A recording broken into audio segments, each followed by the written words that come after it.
مسيح دكوير هشت بتشعفبن هشت بشيخو ببينن كب هافرن كا بخوينن مسيح و معجزة لإسرائيل شاكر ام كجنجيل متى بخوينن صاحن هيدا آياتي بيستو حفتي دا حتى سوياكو دبي وفيما كان يسوع راحلا من هناك تبعه أعميان يصرخان قائلا بشتي ديت المسيح إذا راد ضد كوير بون مسيح ذكرنش بورافو ارحمنا يا ابن داود قوم خلاصك قول ما ورا الرحمن لو هي داود مسيح لأنه لو هي داود معنى سخو انه جنسلي داود وجنسلي داود جي معنى سخو انه مسيح ملك جي وعند دخوله البيت تقدما إليه فسألهما يسوع أتؤمنان بإني أقدر أن أفعل هذا بشتي مسيح دربوسي مول بو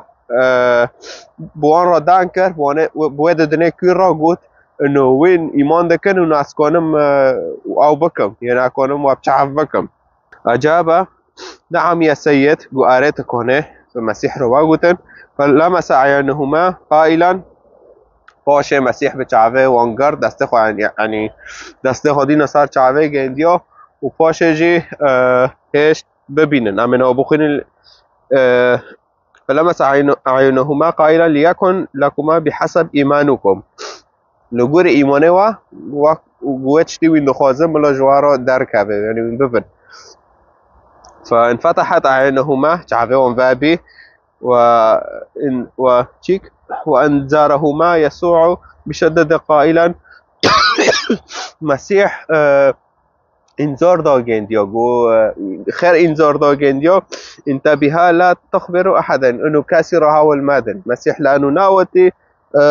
او بکه انه خوب ببینه سر خلق را انه قلن هلا از معجزات چه دکم و از هانا دکم نه مسیح ناوتی خوب ببینه سر کس را غیری گنده دبه قل معجزه منو قل معجزه منو کس که معجزه نوشی ندینه وینزانن کیه ف مسيح وتشي ناخذ ولكنهما انطلقا وأذاعا صيته في تلك البلاد كلها باشا ونو تشوين بشتي بتعرفين يعني تشقو قند تبشير كرن بمسيح مسيح بمارو معجزة كر عم كير منها قصصا لو مسيح شعبي ما فاكر فافتشتكي فرخوشة فعم حريق قرك عم تبشير كن نقلت هار كتاب يجيبو خينة تبشير كي يعني تهار بجملات راوده مسيح شكرت حياتي تاتا دي صوتي يعني خدای پر کیف کته پر برکاته ببه و خدای پر شاحز دکه فروب هر در کفتشی تبشیر که خدای چاوی تجیش تارو فکر فال سرتا تجی عرش ایدن را اول ده تنا انسان کی او بین و بس تبخو يعني بس کی خود هر بکه نه ملا تناوانو به مسیح دبم بالاش دوتا تکشی بالاش به دنده فروب در کفت تبشیر که مسیح پر شاحز دکه تدخوازه کتاب بخوینه كانوا كتابه جبتها جينا نقود عن برنامج إنا مؤمن رب مسيح كتابه بخوي بان خدای که برای که راستی بشه بکه و خدای بشه تابکه ساعتا تاخوش